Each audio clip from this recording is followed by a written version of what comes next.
बिस्मिल्लाहिर्रहमानिर्रहीम। अस्सलामुअलैकुम। आज के इस वीडियो में मैं आपके साथ खूबसूरती के टॉपिक पर एक सच्ची कहानी शेयर करने जा रही हूँ। इससे पहले मेरा यूट्यूब चैनल उर्दू कहानियाँ को सब्सक्राइब करके बेल नोटिफिकेशन को ऑन कर दें ताकि आप मेरी तमाम अपडेट से आगाह रहें। ये बिल्कुल फ्री है और प्लीज़ मेरी वीडियोज़ को ज़्यादा से ज़्यादा शेयर करें। तो चलें फिर शुरू करते हैं। मैं अपनी दुनिया में मगन आसमानों की सैर करती, बादलों पर कदम रखती, आज अपना बप्ता लिख रही हूँ। न जाने कब अजल का बुलावा आ जाए और मेरी दास्तान मेरे साथ राख होकर किसी दरिया में बह जाए। यूरोपीय फैशन रसालों के सफ़े अव्वल पर होना मेरे लिए एक महज एक ख्वाब ही नहीं बल्कि हकीकत थी। मैं इस पर बमुश्किल यकीन कर सकती थी। मैं तो बस रसालों में होना, ढेरों पैसे कमाना और यूरोपीय दुनिया घूमना चाहती थी। 2 वक्त की रोटी कमाने के लिए जद्दोजहद बिलाखिर ख़त्म हो गई। अब मैं पेरिस अपने नए घर में खाना खा सकती, नाच सकती और किस्मत और शोहरत से लुत्फ़अंदोज़ हो सकती थी। बिलाखिर ज़िंदगी क्या, ज़िंदगी यही सब कुछ नहीं है। जब 19 साल की उम्र में मैंने सिंगापुर में अपने दौर का आगाज़ किया तो खूबसूरती के बारे में मेरा ये ख्याल था कि लोग मेरे बारे में क्या सोचते हैं। अगर लोग मेरी तस्दीक कर देते और मुझे मॉडलिंग की नौकरी के लिए रखना चाहते तो फिर मुझे नतीजे के तौर पर खूबसूरत होना चाहिए था। मेरा नज़रिया ये था कि अगर मैं कामयाब हो गई और काम करने लगी तो फिर मुझे लाज़िमन खूबसूरत होना था। ये तर्ज़ फ़िक्र ख़तरनाक था क्योंकि मैं अपनी इज़्ज़त नफ्स दूसरों के हाथों में दे रही थी, यानी वो मेरे मुताल्लिक़ क्या सोचते हैं। मैंने शराकत से भी खूबसूरती का तौहीन किया। मैं दुनिया की चंद खूबसूरत तरीन ख़वातीन के साथ काम कर रही थी जो कि मशहूर तरीन रसालों में नज़र आती थीं, जैसे कि वो मेरे साथ काम करने वाली मेरी सहेलियाँ थीं। मैंने सोचा कि मैं यकीनन उनकी तरह खूबसूरत थी।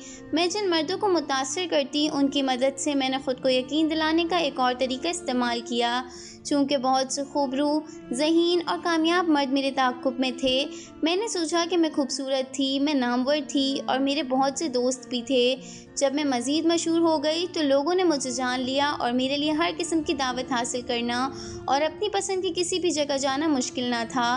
बस अगर मुझे इन सब अहबाब का साथ और अपनी पसंद की हर चीज़ हर जगह घूमना था तो मुझे खूबसूरत होना चाहिए था। आखिरकार मैं खुद गर्जी की ज़िंदगी बसर करने वाली खुद गर्ज और ख़ुद पसंद शख्सियत बन गई। मैं, मेरे और मुझे मेरे पसंदीदा अल्फाज थे।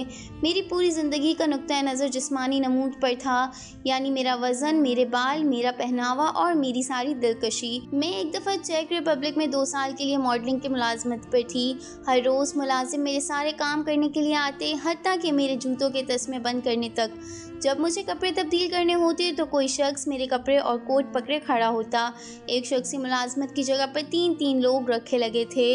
इन सब बातों से मेरी खुद पसंदी और खुद गर्जी की भूख मिट गई।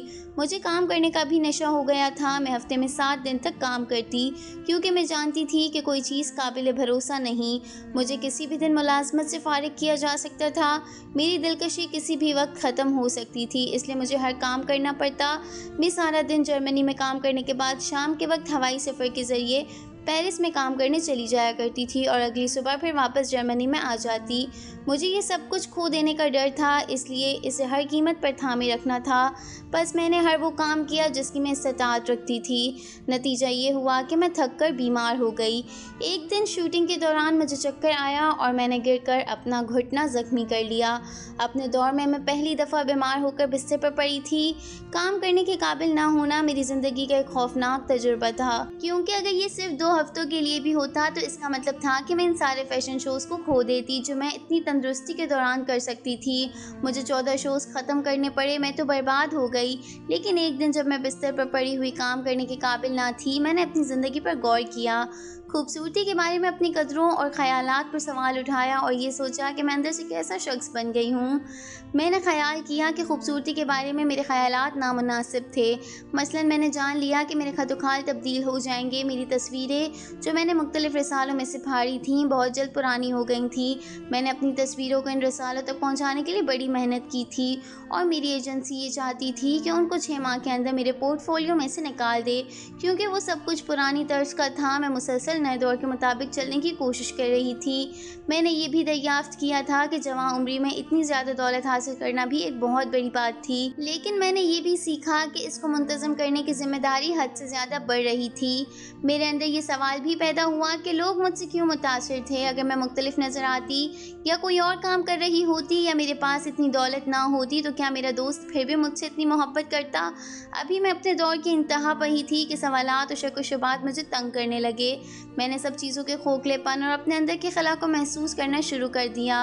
सब चीज़ों के हुसूल के बाद जिन्हें मैं चाहती थी, मैंने सोचा कि अभी किसी चीज़ की कमी थी। ये सारी कामयाबी और तवज्जो जो मैंने हासिल की थी, मेरे अंदर महसूस होने वाला खुला को पूर्ण ना कर सकी। क्या हो गया था? मेरी तरजीहात कहाँ थी? मैं किस शख्स या किस चीज़ के लिए ज़िंदगी बसर कर रही थी? मुझ पर यह आया हो गया कि जिन चीज़ों पर मैं अपनी ज़िंदगी तामीर कर रही थी वो गैर महफूज थी। ये माशरती फ़िक्र, मेरे दोस्त की सोच, मेरी कमाई हुई दौलत की मिकदार या मेरी शोहरत पर तामीर की गई थी। मुझे ख्याल आया कि मैं अपनी ज़िंदगी की बुनियाद रीत पर रख रही थी। मैंने उस वक्त पर गौर किया जब मैं लाहौर में पली बड़ी थी। मेरा ईमान था कि मेरी ज़िंदगी में खुदा की कोई ज़रूरत ना थी। हालत क्या थी? मेरे वालिदैन के बीच तलाक हो चुकी थी। उनका ईमान उनकी मदद नहीं कर रहा था। मज़ीद ये था कि मैं अपनी खूबसूरती का दूसरी औरतों के साथ मुवाजना करती। हसद भी एक मसला था जिस पर मैंने काम करना था। मैंने ये सीखना था कि खुदा ने मुझे जैसा भी बनाया और मैं जैसी भी हूँ, मुझे इस बात को जानकर मुतमईन रहना था कि मैं चाहे कुछ भी करूँ और कैसी भी नज़र आऊँ, वो मुझसे मोहब्बत करता है। गैर मुतमईन रहना अच्छा नहीं। ये हालत किसी का दोस्त बनने या किसी को दोस्त बनाने में मुश्किलात पैदा करती है और आप दूसरों से बहुत ज़्यादा तवक्कात रखते हैं कि वो आपकी तारीफ़ करें और आपको मुतमईन करें। खुदा ने सबसे पहले गुरूर के ख़तरे को मुझ पर ज़ाहिर कर दिया। उसकी वजह से मुझे बड़ी देर तक मुश्किल का सामना करना पड़ा। यूरोप में कॉस्मेटिक पर सालाना 20 अरब और कॉस्मेटिक सर्जरी पर 3 अरब यूरो और मुतवाज़न सेहत की मसनूआत पर 30 अरब और 3 करोड़ खर्च होते हैं। उससे ज़ाहिर होता है कि हम अपनी ज़ाहिरी सूरत पर कितना ज़्यादा पैसा खर्च करते हैं। गुरूर खूबसूरत नहीं है। खूबसूरती क्या है? ये जिस्मानी सूरत नहीं है, ये तो हमारे अंदर दिल में पाई जाती है। आजिज़ी खूबसूरती है। अगरचे मैं मेरे कारोबार में काबिल कदर नहीं है, इज़्ज़त नफ्स और इत्मीनान खूबसूरत है। खुदा का इरफान खूबसूरती लाता है क्योंकि इस बात को जानने से है कि वो हमसे मोहब्बत करता है और हमें कबूल करता है। हमारी ज़िंदगियों में इत्मीनान और इज़्ज़त नफ्स पैदा होते हैं। इसके नतीजे में हम आज़ादी से अपनी खामियों को कबूल करते और ख़ुद से मोहब्बत करते हैं। खुदा की माफ़ी के बगैर गुनाह हमारे बातिन को बदसूरत बना देता है। हम इत्मीनान में नहीं रहते। दुनिया में नापने के जितने भी इलाज हैं वो हमें तब्दील नहीं कर सकते। खुदा उन्हें देखेगा जैसे कि दूसरे लोग देखते हैं। सिर्फ हमारा इखलाक ही हमें खुदा की नज़र में खूबसूरत बना सकता है। हकीकी बातिनी खूबसूरती हमारी ज़िंदगी के मरकज़ से खुदा के साथ शुरू होकर बाहर की जानब फैलती है। खुदा, मुझे तेरी ज़रूरत है। मेरे गुनाहों के लिए तेरे कदमों पर जान देने का शुक्रिया। मैं अपनी ज़िंदगी का दरवाज़ा खोलकर तुझे अपना निजात दहंता और खुदा कबूल करती हूँ। मुझे अपनी ज़िंदगी देने और मेरे गुनाहों को माफ़ करने का शुक्रिया। मेरी ज़िंदगी को अपने इख्तियार में लेकर और मुझे वो शख्स बना दे जो तू बनाना चाहता है।